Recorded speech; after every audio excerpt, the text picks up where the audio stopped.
ಗೆದ್ದೆತ್ತಿನ ಬಾಲ ಹಿಡಿದರೆ ಸಿಕ್ಕೀತೇ ಗೆಲುವು. ಸೋಲು ಗೆಲುವಿನ ಆಟದಲ್ಲಿ ಗೆದ್ದವನ ಪಕ್ಷ ಸೇರುವ ಅವಕಾಶವಾದಿಗಳು ನಮ್ಮ ಸುತ್ತಲೂ ಇರುತ್ತಾರೆ. ಅಧಿಕಾರ ಯಾರ ಕೈಯಲ್ಲಿದೆಯೋ ಅವರ ಪಕ್ಷ ಸೇರುವ ಬುದ್ಧಿವಂತರೂ ಇರುತ್ತಾರೆ. ಫಲಿತಾಂಶ ಪ್ರಕಟವಾಗುವ ತನಕವೂ ಯಾವುದೇ ನಿರ್ಧಾರ ತಿಳಿಸದೆ ಗೆಲುವು ಯಾರಿಗೆ ದಕ್ಕುವುದೋ ಅವರ ಸಾಲಿಗೆ ಸೇರಿಕೊಂಡು ಬಿಡುವ ಜಾಣರೂ ನಮ್ಮೊಡನೆ ಇರುತ್ತಾರೆ. ಇಲ್ಲಿ ನ್ಯಾಯ, ನೀತಿ, ಸತ್ಯಕ್ಕೆ ಯಾವ ಜಾಗವೂ ಇಲ್ಲ. ಇಂತಹ ಅವಕಾಶವಾದಿಗಳಿಂದಲೇ ನಾವು ಸೋಲುವುದು.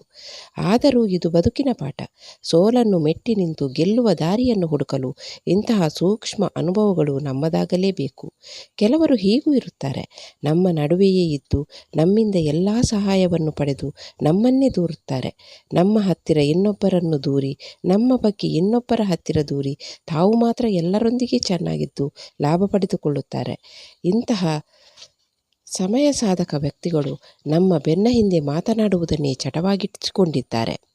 ಒಂದಿಬ್ಬರು ಇವರ ಮಾತಿಗೆ ಹೂಗುಟ್ಟಿದರೆ ಸಾಕು, ಮಾತನಾಡಲು ಇನ್ನಷ್ಟು ಬಲ ದೊರೆಯುವುದು. ತಾನಾಯಿತು, ತನ್ನ ಪಾಡಾಯಿತು ಎಂದು ತನ್ನ ಪಾಡಿಗೆ ಇದ್ದರೂ ಜಗತ್ತು ಸುಮ್ಮನಿರುವುದಿಲ್ಲ. ಬೇರೆಯವರ ಮುಖಕ್ಕೆ ಮಸಿ ಬಳಿಯುವ ಮೊದಲು ನಮ್ಮ ಕೈಗೆ ಮಸಿಯಾಗುವುದು ಎನ್ನುವುದನ್ನು ಎಂದಿಗೂ ಮರೆಯಬಾರದು.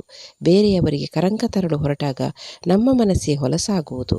ನಮ್ಮ ಮನಸ್ಸನ್ನು ಸ್ವಚ್ಛವಾಗಿ ಇಟ್ಟುಕೊಂಡಾಗ ಮಾತ್ರ ಈ ಬದುಕಿಗೊಂದು ಅರ್ಥ. ನಮ್ಮ ಸೋಲು ಇನ್ನೊಬ್ಬರ ಗೆಲುವಿಗೆ ಕಾರಣವಾಗಬಹುದು. ನಮ್ಮ ಜೊತೆಗಿದ್ದವರು ನಮ್ಮನ್ನು ಬಿಟ್ಟು ಗೆದ್ದವರ ಜೊತೆ ಸೇರಲೂಬಹುದು. ಆದರೆ ಇದೆಲ್ಲವೂ ನಮ್ಮ ಮುಂದಿನ ಗೆಲುವಿಗೆ ಬಲವನ್ನು ತಂದುಕೊಡುವುದು. ಗೆದ್ದಾಗ ಜೊತೆಗಿರುವವರು ಮಾತ್ರ ನಮ್ಮವರಲ್ಲ, ನಮ್ಮ ಸೋಲಿನಲ್ಲಿಯೂ ನಮಗೆ ಜೊತೆಯಾಗಿ ನಿಲ್ಲುತ್ತಾರಲ್ಲ, ಅವರೇ ನಿಜವಾದ ಅರ್ಥದಲ್ಲಿ ನಮ್ಮವರು. ಅಪವಾದಗಳ ಸುರಿಮಳೆಯಾದಾಗ ಚುಚ್ಚಿದ ಮುಳ್ಳುಗಳ ತುಟಿ ಕಚ್ಚಿ ಸಹಿಸಿಕೊಳ್ಳಬೇಕಾಗುತ್ತದೆ. ಮುಂದೆ ಒಳ್ಳೆಯ ದಿನಗಳು ನಮ್ಮದಾಗುವುದು ಎನ್ನುವ ಬಲವಾದ ವಿಶ್ವಾಸವೇ ಬದುಕಲು ಪ್ರೇರಣೆಯಾಗುತ್ತದೆ. ನಾವು ಯಾವ ತಪ್ಪನ್ನೂ ಮಾಡಿಲ್ಲ, ನಾವು ಒಳ್ಳೆಯವರೆಂದು ತೋರಿಸಿಕೊಂಡು ಯಾರನ್ನೂ ಮೆಚ್ಚಿಸಲು ಸಾಧ್ಯವಿಲ್ಲ. ಜೀವನದಲ್ಲಿ ಎಷ್ಟೋ ಬಾರಿ ನಮ್ಮದಲ್ಲದ ತಪ್ಪಿಗೆ ನಾವು ಶಿಕ್ಷೆ ಅನುಭವಿಸಬೇಕಾಗುತ್ತದೆ. ನಮ್ಮ ಬೆನ್ನ ಹಿಂದೆ ಮಾತನಾಡುವವರ ಬಗ್ಗೆ ಕನಸಿನಲ್ಲಿಯೂ ಯೋಚಿಸದೆ ನಾವು ಗಟ್ಟಿಯಾದರೆ ಇಂತಹ ಬಿಕ್ಕಟ್ಟಿನಿಂದಲೂ ಹೊರಬರಬಹುದು. ಅನೇಕ ಕಷ್ಟಗಳ ಮೂಲಕ ಹಾದು ಬಂದು ಚಿಟ್ಟೆಯೊಂದು ಕಣ್ಣು ಕೋರೈಸುವ ರೂಪ ಪಡೆಯಿತು. ದೊಡ್ಡದಾದ ಮರವೂ ಕೂಡ ಒಂದು ಕಾಲದಲ್ಲಿ ಗಿಡವೇ ಆಗಿತ್ತು. ಹೀಗಾಗಿ ಪ್ರತಿಕ್ಷಣ ಧನಾತ್ಮಕ ಯೋಚನೆಯನ್ನು ಮಾಡಬೇಕು.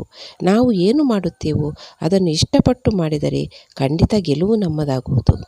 ಗೆಲುವು ಯಾರಿಗೆ ಇಷ್ಟ ಇಲ್ಲ ಹೇಳಿ? ಪುಟ್ಟ ಮಕ್ಕಳಿಂದ ಹಿಡಿದು ಹಿರಿ ಜೀವದವರೆಗೂ ಗೆಲ್ಲುವುದೇ ಇಷ್ಟ. ಗೆಲುವು ನಮ್ಮ ಸ್ವಂತ ಪರಿಶ್ರಮದಿಂದ ಸಿಗಬೇಕೇ ವಿನಃ ಇನ್ಯಾರದ್ದೋ ಕೃಪೆಯಿಂದ ಅಲ್ಲ. ಶೀಘ್ರವಾಗಿ ಸಿಕ್ಕ ಯಶಸ್ಸು ಅಹಂಕಾರವನ್ನು ಸೃಷ್ಟಿಸುತ್ತದೆ. ತಡವಾಗಿ ಸಿಕ್ಕ ಯಶಸ್ಸು ವ್ಯಕ್ತಿತ್ವವನ್ನು ನಿರ್ಮಿಸುತ್ತದೆ. ಗೆಲ್ಲಬೇಕೆಂಬ ಒಂದೇ ಕಾರಣಕ್ಕೆ ಗೆದ್ದೆತ್ತಿನ ಬಾಲ ಹಿಡಿಯುವ ಚಾಳಿಯವರು ನಮ್ಮ ಸುತ್ತಲೂ ಇರುತ್ತಾರೆ. ಗೆದ್ದವರನ್ನು ವೈಭೀಕರಿಸಿ ಸೋತವರನ್ನು ನಿರ್ಲಕ್ಷಿಸುವ ಧೋರಣೆಯೇ ಇದಕ್ಕೆ ಮೂಲ ಕಾರಣ. ಮಣೆ ಮಣ್ಣನೆ ಎರಡೂ ಗೆದ್ದವರಿಗೆ ಸಿಗುವಾಗ 10ರೊಳಗೆ 11 ಎಂಬಂತೆ ಅವರ ಜೊತೆ ಸೇರಿಕೊಳ್ಳುವುದೇ ಜಾಣ್ಮೆ ಎಂದುಕೊಳ್ಳುತ್ತಾರೆ. ಹೊಂಡಕ್ಕೆ ಬಿದ್ದವರಿಗೆ ಆಳಿಗೊಂದು ಕಲ್ಲು ಎಂಬಂತೆ ಸೋತವರನ್ನು ತುಚ್ಛೀಕರಿಸಿ ಗೆಲುವನ್ನು ವೈಭವೀಕರಿಸಲಾಗುತ್ತದೆ. ಏನೇ ಆದರೂ ಗೆದ್ದೆತ್ತಿನ ಬಾಲ ಹಿಡಿಯದೆ ನಮ್ಮ ಸ್ವಂತ ಪರಿಶ್ರಮದಿಂದ ಗೆಲುವಿನ ಶಿಖರವನ್ನು ಏರೋಣ. ಗೆದ್ದವನು ಬರೀ ಗೆಲ್ಲುತ್ತಾನೆ, ಆದರೆ ಸೋತವನು ಗೆದ್ದು ಇತಿಹಾಸ ಸೃಷ್ಟಿಸುತ್ತಾನೆ ಅಲ್ಲವೇ?